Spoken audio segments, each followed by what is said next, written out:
Chapter 6. Noel led Mai to a corridor and eventually down to a cellar-like exit. She immediately felt a sweltering heat and began to fan herself and remove her jumper. "What is this place?" Mai asked. "The coal mine." "Coal mine?" "Yes, stupid. This is where we mine coal for those who are unfortunate enough to be on the naughty list." "Oh." They continued, guided by a faint light, until they walked into a well-lit cavern. Standing there, dressed in a kimono with trembling arms and a pickaxe, was a young girl. Like everyone else Mai had met so far at the North Pole, she had pointed ears sticking out from under her neat hair. She panted, bringing the pickaxe upwards before slamming it down so that the black substance fell around her. A sad feeling overcame Mai. Why was this girl working alone, and in such poor conditions? Norcross was positioning himself against the cavern wall. He was clearly not amused, nor was he as upset as Mai. The girl hesitated in lifting the axe again before she turned around, eyes filled with malice. "You," she spat, directing her attention to Noel. "You dare to grace me with your presence?" "I think you should feel honoured to be in the same room as me," Noel replied. "Not after what you did to me. I was so close to getting a promotion and a recommendation to have my own holiday." "For the wrong reasons, certainly. I knew your scheme, Masako." Mai turned her head to see Masako, who was fuming. "I am not so low as to stoop to flirting with your brother for a recommendation."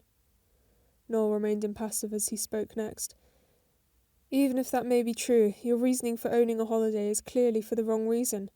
Fame isn't why we exist." "Says you? I'm sure you're relishing in the spotlight and power, head elf." "Quite the opposite. I much prefer to drive you all into your early graves from behind the scenes." Was Mai hearing them right? "And you're doing such a great job," she screeched. "You put me in charge of your old job." Noel used to mine coal? The thought of Noel doing anything but ordering others and doing little himself shocked Mai. It just seemed so wrong. "We were short-staffed, and I had to take over." "So you get a promotion, and I end up demoted?" "That was not the reason. The aim of this exercise was to teach you about your own wrongdoings." She huffed.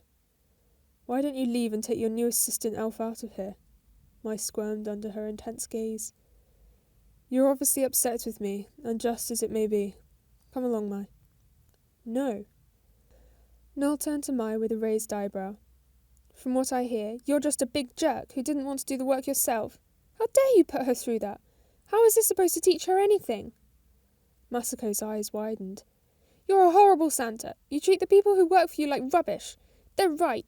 Your brother was the better Santa, and a better person." Noel's stare grew distant, void as if she'd purged all life from him. He turned on his heel and left. Mai had not meant to say that.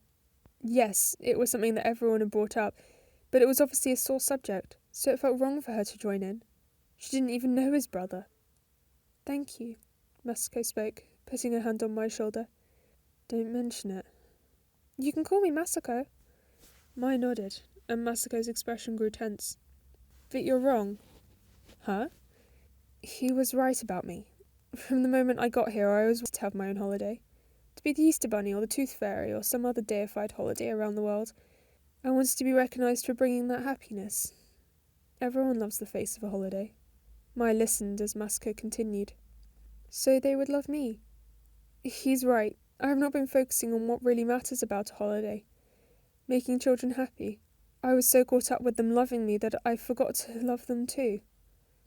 Looking back, it could not have been any more painfully obvious that until Noel banished me here, I was trying to sweeten up his brother before he...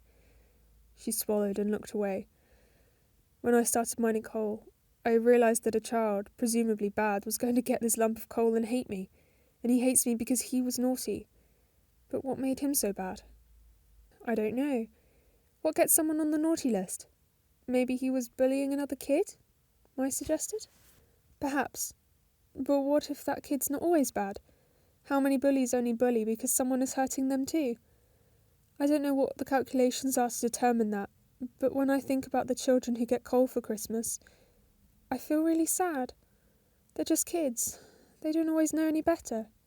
"Yeah. I think that's why Noel put me here, to understand. I think he felt sad too when he used to work here."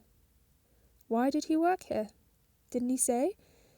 We're short-staffed, and he offered to do this. Now I feel really bad. Don't worry about it. He seems to like you. I'm sure he's not that bothered by what you said. But I mentioned his brother. I called him horrible things. Masako smiled. He's stupid and probably won't remember. Masako dusted down her kimono. Mai offered her a piece of chocolate, which Masako took with a smile. Anyway, I need to get back to work. Who knows, maybe next year's naughty list might be done away with. He's pushing for it, so I won't be stuck here for too much longer. Really? Yeah. Why didn't you go check out the list? Mai, was it? Yeah, okay. Where might that be? Masako giggled behind her sleeve, pointing to something behind Mai. You're standing right in front of a map of the entire North Pole.